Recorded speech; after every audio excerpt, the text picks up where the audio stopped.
This week, two men asked me out to go on a date with them, and so this week I went out on two first dates. And on those two first dates, those men did not pay. Who else has been through this most terrifying moment of your life when you realize that the man that has been taking care of you and your kids for the past 10 years, for the past decade, is just stopping. He's not going to take care of you anymore. Congratulations, you played yourself. And now you have to take care of yourself. What? Oh my gosh. I'm sorry. How was the lie? I'm sorry, what did you say? How was the lie? No, what did you say before that? What? What did you say before that? I'm gonna take my walk? Before that. You wanna do it? Right. What? What did you expect me to say? I said no, but what did you expect me to say? I never know. What difference does it make? Well, it makes a lot of difference. You're making a video. Anyway, exciting times over here, just off the live and catching up with emails and TikToks, and anyway, that's what I get. You want to do it? Marriage 101. So you're telling me that a man who is your husband can ask you very plainly and straightforward without any pressure if you want to be intimate with him. It's just a clear yes or no answer, and he's not going to pressure you into it. He's on to the next topic, asking you how your live was. But you have to shame him because you are so offended that he asked you that question. How dare he? Because what? You're busy doing the things that are more important, which is talking on your TikTok live, your followers, your emails. This here is something that makes a man feel like nothing. And honestly, when he realizes that he's being filmed, you can hear the exhaustion in his voice. That is a man that had no problem taking the no, but then you made it a problem by shaming him online. Yeah, this is a problematic marriage when this is occurring. Absolutely. When you're finding the need to shame your husband for wanting you online, a husband being shamed for wanting to be with his wife in that way, make it make sense. Hey man, is this Zach? Yeah, who this? Hi, this is Michael. Hey, I keep seeing your number pop up on my girl's phone. And, I'm a little nervous for what's going on with everything. She's kind of been hit or miss. Do you have anything to say? Like, I just want to make sure that... She said you were a coworker. I hope you're just a coworker, bro. We're a little more than co-workers. What does that mean? We've been hanging out. Like, how often hanging out? At work or... Outside of work. Outside of work. So, like, just give me straight, because last night she said she was going to Chloe's birthday party. Did she go to your place? Because this is my last straw. She was at your house? Yeah. Alright. That's all the evidence I needed. She belongs to the streets. Excuse me. I noticed you here and you look like exactly my type, Good for you. Wait a minute. So he said, hey, I like your hair. You look like my type. She said, good for you. This is why men aren't shooting their shot. For all the women that say, oh, why aren't men approaching or stuff like that? These women don't really want you to approach. They don't have really any genuine interest in you. They just want to reject you because they want to feel powerful. They want to feel like, yeah, this guy shot his shot today at this time. I rejected him. And they want to tell their homegirls and their friends, and they want to get you in a group chat and say, this creepy guy approached me. That's all women want is an ego boost. Listen. Excuse me. I noticed you here and you look like exactly my type, Good for you. You're not from abandoned me 2 months ago to find herself. Ooh. Oh no. These never end good. Oh. My wife Mary's family had a history of dementia, developing memory issues in their mid to late 50s. Her mom, grandmother, and several other relatives on her mom's side have developed dementia. Her mom lived with us for 4 years until earlier this year, Her father is dead. Our kids are independent and out of the house. Oldest is in her last semester of college and the youngest is enlisted. The last 4 years were tough on us. Our kids, daughter moved for college but moved back for a little bit during COVID, and our marriage. Living with someone with dementia is brutal. We have talked a lot last year about taking the remaining college fund and our regular savings, selling or renting the house. We were ready to downsize anyway. Quit our jobs and travel for a year or until the money runs out. We just had to wait for her mom to move into a home. I understand her anxiety about developing dementia, and I was burned out. You live through COVID, working remote, a wife working remote, a college and high school student taking remote classes, and a mother-in-law with dementia, and you see how you hold up. Space finally opened up, and we were able to move her mom into a care facility. I thought I had a chance to breathe. When we moved Mary's mom out, Mary's mental health took a huge downward spiral. I went from caring for her mom to caring for her. She felt guilty about putting her mom in a home and had lots of anxiety about developing dementia. Our plan was to start our traveling summer 2024, and this story is in 2023. 2 months ago, I get home and she left a note. My friend calls it Exhibit A. Basically, she was going on our trip without me. She had quit her job, took most of our savings, and wasn't sure when she'd be back. Maybe a year, maybe sooner. She knew I'd understand. Her location is turned off. My calls go directly to voicemail. I texted the kids a picture of the note. That's terrible. We have our checking accounts for direct deposits of our paychecks, but we transfer most of it into a joint account to pay the household bills and savings. We both have access to the main savings account. We have joint credit cards we use for household expenses. The 2 cars and mortgages are joint. We both also have our own small savings account, our own retirement accounts, equity funded, and our own credit cards for gifts and fun things. I closed all joint cards and accounts. I waited a month to see if she'd come back, hopefully before she spent our savings. After receiving only 1 text the first month, I went to a lawyer.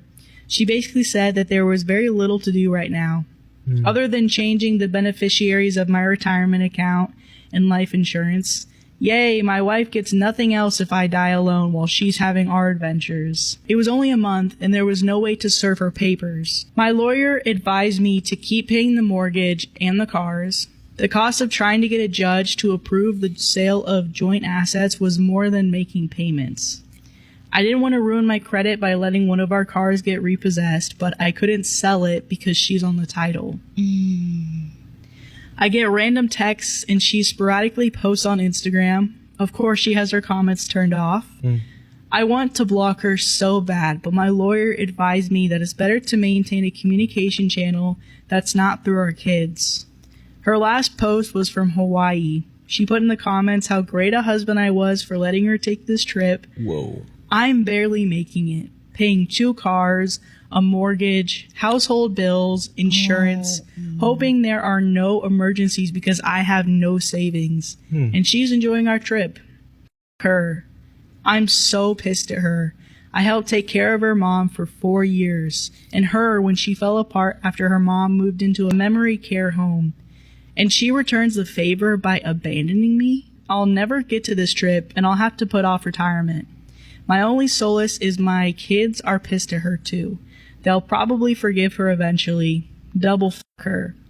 I'm no fool. She's hooking up with guys. She looks good. She'll have 0 problems getting men. I texted her and asked if she was sleeping around. A week later, she responded that wasn't true. Sure. So I'm drinking alone on a Friday night, and she's somewhere, probably on a beach, enjoying her life. Edit, my lawyer has given me a bunch of advice and options. It was just way more than I could possibly include in this post. I could definitely push the issue harder, and I might need to at some point, but all that work is very expensive. Finding her, serving her, getting a judge to sign off, that's not cheap. I'm following up soon. I plan on talking about savings and my finances. Until I paid all the bills and realized how little was left, it didn't hit me that I had to worry about money. And then relevant comments. Somebody says, thanking you for letting her take this trip is basically her saying, when I get through living this single life, I'll be coming back to the comfort and security of a married life. When she returns, I'd say, welcome home. Here are your walking papers. And Opie responded, she is 100% under the delusion that she's coming back to a marriage. She had a few conversations with our daughter, and she's convinced I'll understand and forgive her. So she is speaking to the kids. Get the hell out of here. So disgusting. You freaking delusional bitch. Another comment. Tell your daughter to pass along the message that you're filing for divorce for abandonment and see if this gets you some traction. I don't generally like the idea of going through kids, but they need to have your back on this. Maybe even tell her they'll cut her off as well if she keeps doing this to you and the family.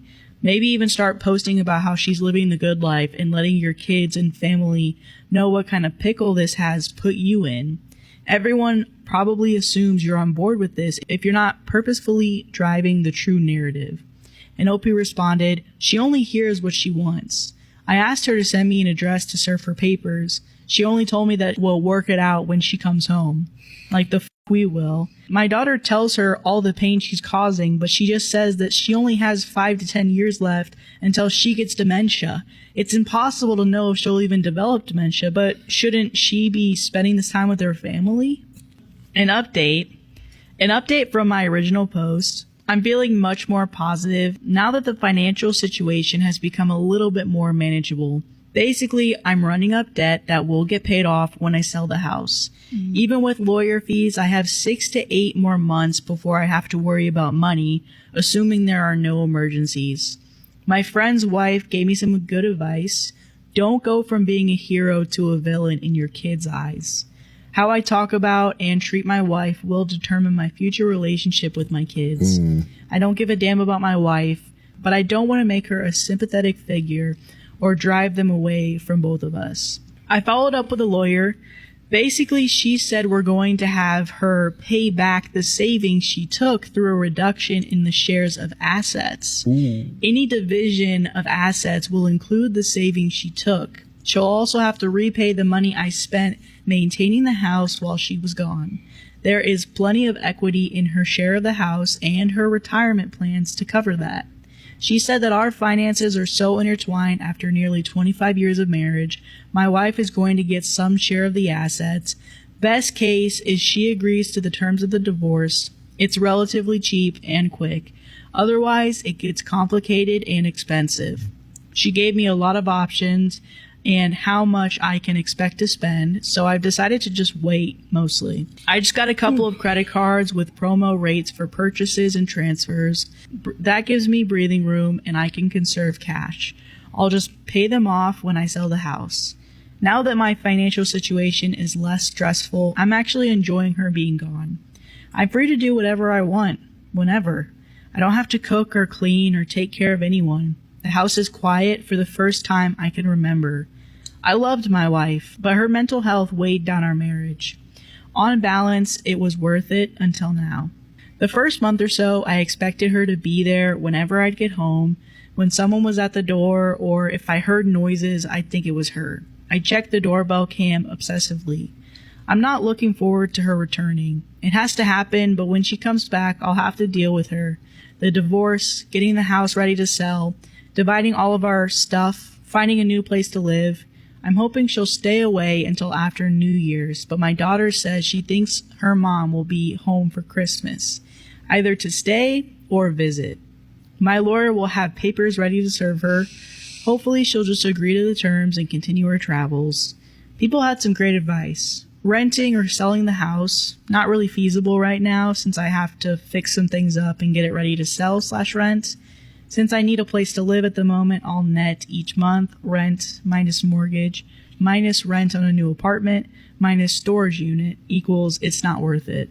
My kids' rooms are still full of their stuff. I don't want to spend the time and effort to clean them out and put them in storage.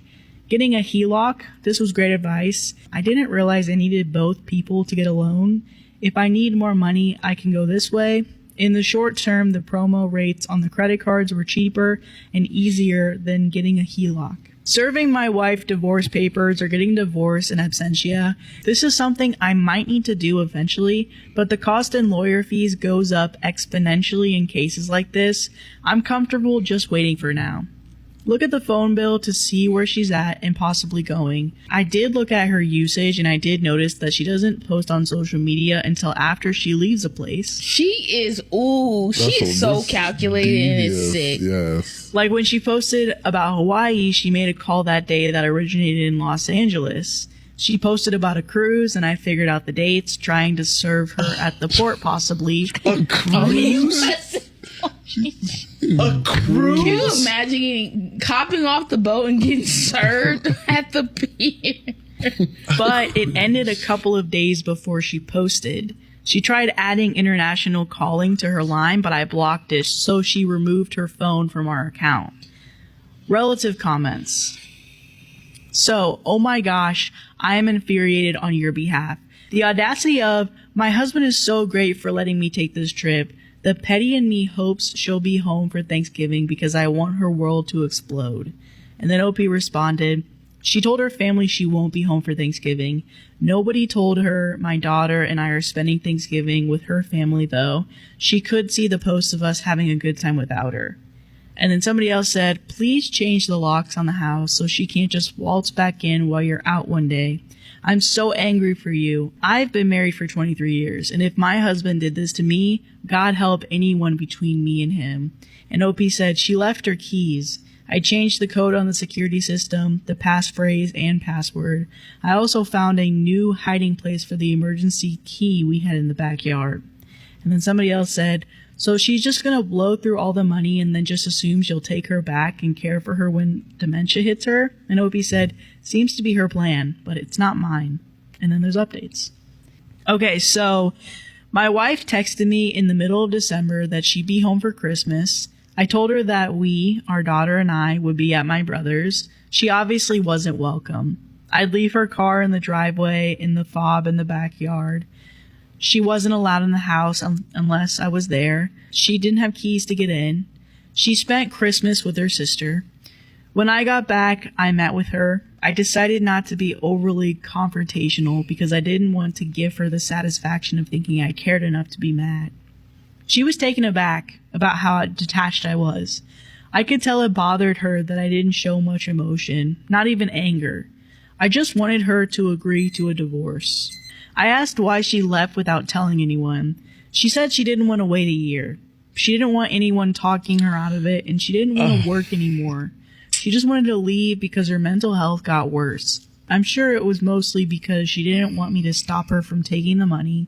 She knew I would take care of everything with the kids and the house when she left. We had decided to go summer of 2024 for a few reasons. Packing everything and getting the house ready to sell was going to be a lot of work.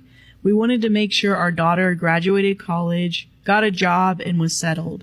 We wanted to make sure we had money when we got back. We wouldn't have a house, cars, or job, so we just needed money because it could take months to find work and a place to live. We didn't want to have any worries or deal with a mess back home. At some point in our planning, she began questioning to herself, not me, if she ever wanted to go back to our old life. She didn't want to work full-time or buy a house or stay in one place after we got back. She wasn't sure what she wanted, but she didn't think she would figure it out talking to me. I told her that's the reason we were taking the trip, to figure things out together, to see what we wanted for the next part of our life. I asked her why she didn't just get a divorce before she left. Then she wouldn't have to do this behind our backs, and she would have plenty of money without stealing our joint savings. She claims that she didn't want a divorce, that she wanted us to live whatever life she figured out.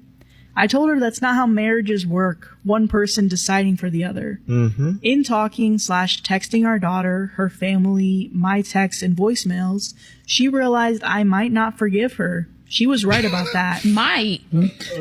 So she might have to visualize a future without me. No, you start visualizing a future without me. Are you crazy? This is where I hope she would say some stupid like she was going to squander all of her money living in a van and make travel vlogs, or she met some guy that she needed to wire money to so they could open an ice cream shop in Alaska.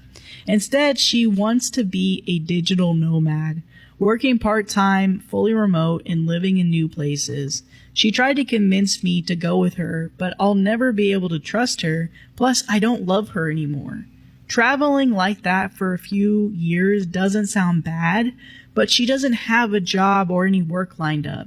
She's not in her 20s, and that way of living will get old quick. No close friends, no family. I want her to make it work so she won't be here trying to get back in our lives. Number 1, how are the kids doing? Our son wouldn't have seen us the entire time she was gone anyway. He only responds to her with very short texts. He told me that she wanted to see him, but he said that he was too busy and he wouldn't be able to get away. He lives in the barracks, so it's an easy excuse to avoid her. My daughter stopped talking to her / texting her. She's pretty upset. Her worry turned to anger when she realized her mom wasn't having a mental breakdown, but just being selfish. If her mom was sticking around, they could probably work through it eventually. I just care that my daughter is happy, so whatever she decides, I'll support. Number 2, did she spend all of the money? About half. I think she realized she needed to figure it out before she completely ran out of money. 3, did she sleep with anyone? I didn't ask because I didn't care. Asking would imply I wanted her back, or it would matter. Even though I didn't ask, she claims she didn't.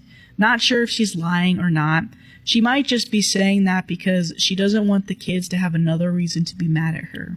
4, does she feel bad for what she put us through? She claims she does, and she wishes she had handled it differently. She said getting away and figuring herself out was best for her. I told her she was just being selfish, and when she first left, we were worried something would happen to her and we would never see her again. She always has been self-centered. I told her she's taking the easy route and letting everyone else handle the difficult parts. If she gets sick, kids will take care of her, goes broke, lives with family, abandon everything, they'll forgive her. She thinks her siblings and our children will let her live with them like we let her mom live with us. Oh, hell no. I'm sure when she visualizes her future, she sees our kids there. They might not be, and definitely not in the same way they were before. Despite how it might sound, I'm actually really happy with how it all turned out. Our divorce is far from final, but we agreed on the big things. We'll sell the house, how to split the retirement and profit from the house, how to pay back the money she took, and what I spent maintaining the household. I got most of what I wanted from the settlement. She'll soon be mostly out of my life. I won't have to pay alimony, and because she's choosing to make significantly less money than I was, I won't be forced to support her. That would be a kick to the teeth. She isn't my responsibility anymore. I won't have to care for her if she does get sick or goes broke. I figured I'd start dating again. I didn't realize a 50-year-old man with children out of the house, a good job, and in decent shape would be a catch. I'm not fighting women off with a stick, but I've had a lot more interest than I expected. It's been kind of nice meeting new people. I've worked out the numbers and I'll be doing pretty well after everything is settled. I only have to support myself. Not where I wanted to be, 50, getting divorced and using Reddit as free therapy sessions, but I'm happier now than I've been in a while. I'm even planning a little vacation of my own. Yay. P.S. Thanks to everyone that has responded and reached out. It means a lot. Top comment to the post. I've been looking forward to this update. A lot less dramatic than we thought it would be, I'm sure, but it sounds like things are going to be okay for OP, more or less. Man, his wife really didn't realize yet how much she screwed up, huh? She's losing her stability and entire support system and doesn't even know it. Her children are definitely not going to be there for her in the future the way she thinks they would be, and she doesn't understand she brought this on herself by being so selfish and short-sighted. Stop telling me to go meet someone in the wild when I go in the wild and someone will be staring at me the whole entire night and won't come say hi. How many more times is that going to happen? How many more times am I going to be in the bar, playing pool, at the coffee shop, on a walk, and I will be staring down another person who is staring me down, smiling across the table, whatever, and you don't come say hi. I don't even understand how it's possible that somebody who looks as good as I do is pumping my own gas. These women are entitled, man. They throw on some makeup and they put on a little outfit, and then they think that, oh, I shouldn't even be pumping my own gas. Women just think that they should exist in the world. This is going to sound crazy to you. They think that throwing on some lashes and some lipstick means that they don't have to lift a finger. Modern women are just lazy. They don't want to do anything. And they think they can get by on their looks. And it's not happening. Like results matter. If as a woman, if you're not getting the things that you think you desire from a man in the real world, like resources, money, like a ring, you're not that girl. I mean, you're not. On top of that, she got the nose ring theory. Y'all see the nose ring right there, which means she's a feminist. And you can already say she the type to say, oh, men ain't nothing. Forget these men. Pump your own Looks gas. as good as I do is pumping my own gas. It's an evil world we live in. Now, this catcher says, POV, we're hot and no men approach us. This is what I'm annoyed with modern women. They will see a guy that they find attractive, and then they will look at him real quick for like 2 seconds, and they turn their head. And they just expect men to just grovel over them and chase out the men, approach and approach and approach. And then when men do approach, they still reject. So it's like, as men, we look at it like, what's the point? And they look like little kids, like pointing their fingers, their toes towards each other. Immature. That's what most modern women are. Look.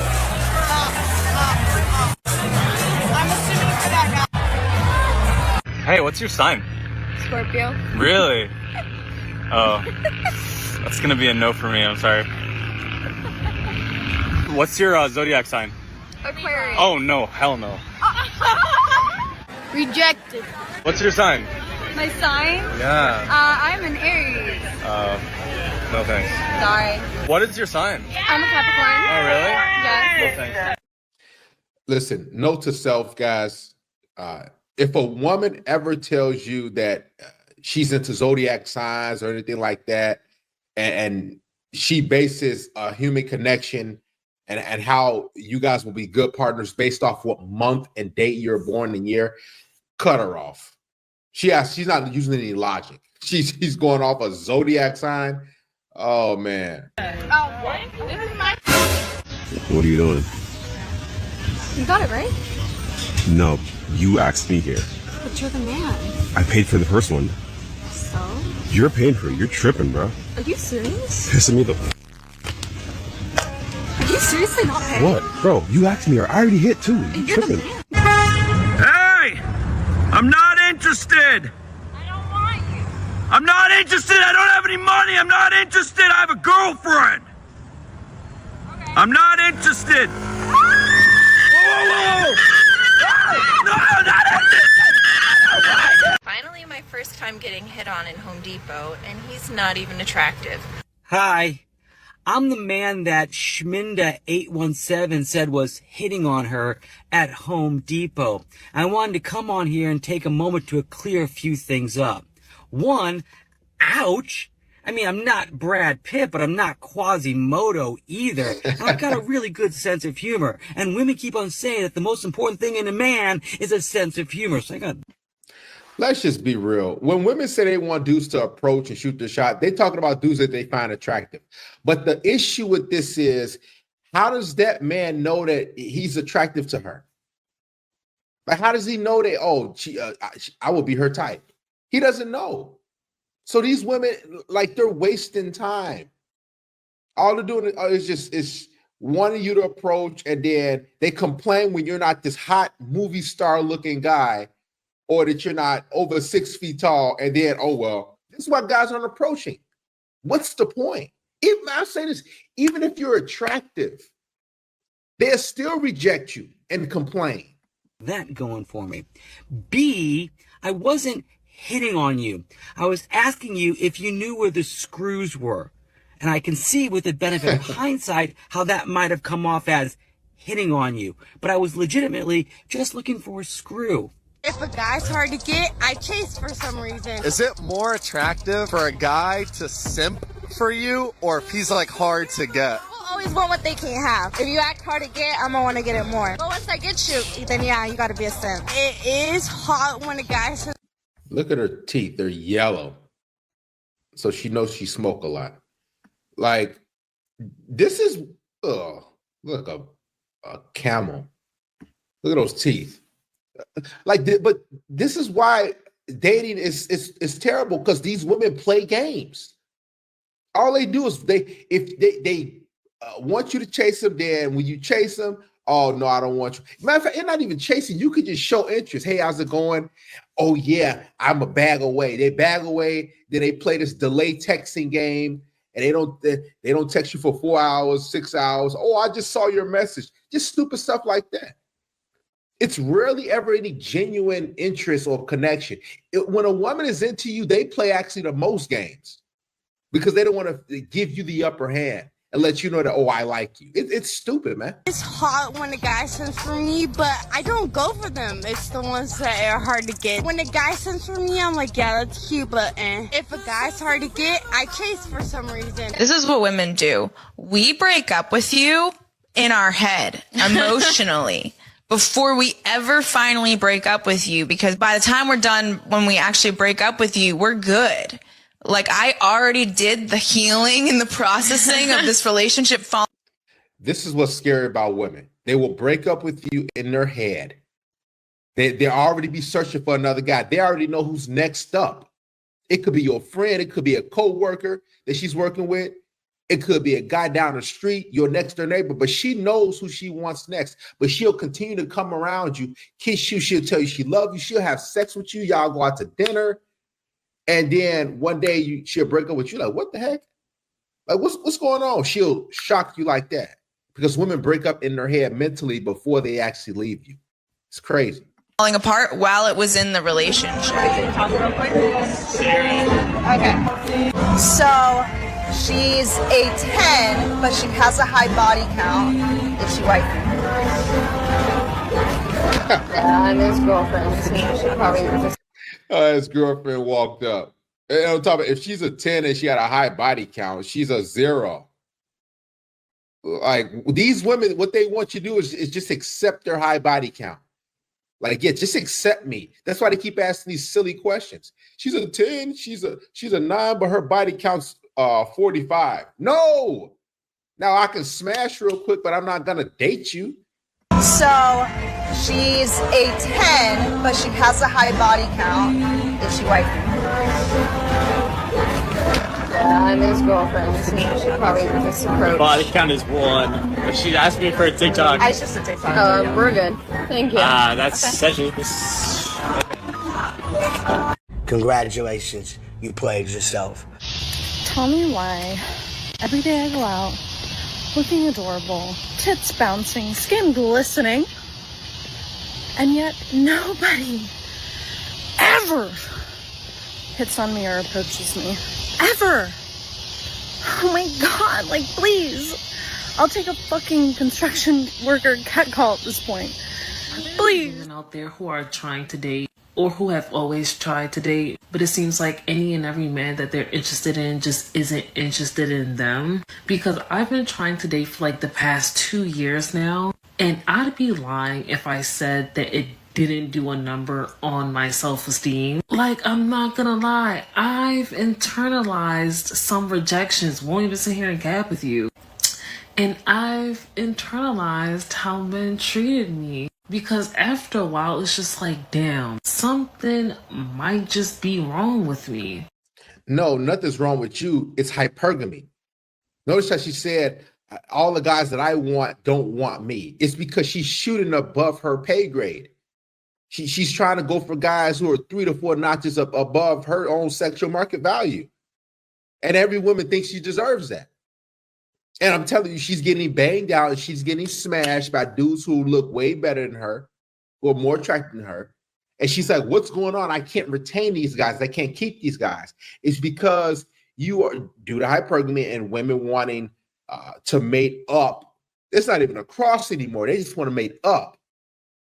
Those dudes have a plethora of women. It's smashing, right? I guarantee she wants a guy who that's really good looking, and she's average to below average herself in looks.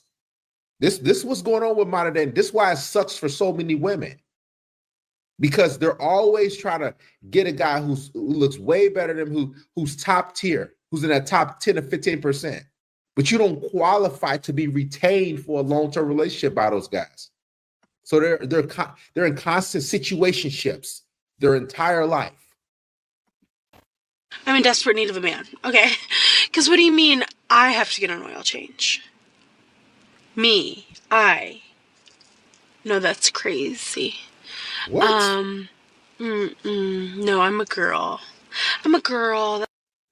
Listen, her, I ain't trying to roast her, but her body can't even fit into the whole, it can't even fit into the camera. And she's talking about oil change. Man, you need to get a gym membership. Let's be real. But we know there are some thirsty guys out there. The reason why she thinks like this, because there's some dudes that smash her. I'm telling you right now. Boy job. A boy job. Have I been successfully getting oil changes alone for 7 years now? Yeah, I have. But it feels like it shouldn't be my problem anymore.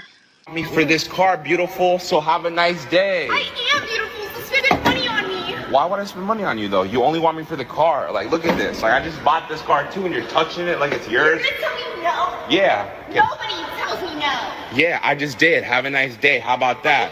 Enjoy your day. I'm not going anywhere. I always get what I want. I'm gonna get what I want. I wanna go shopping.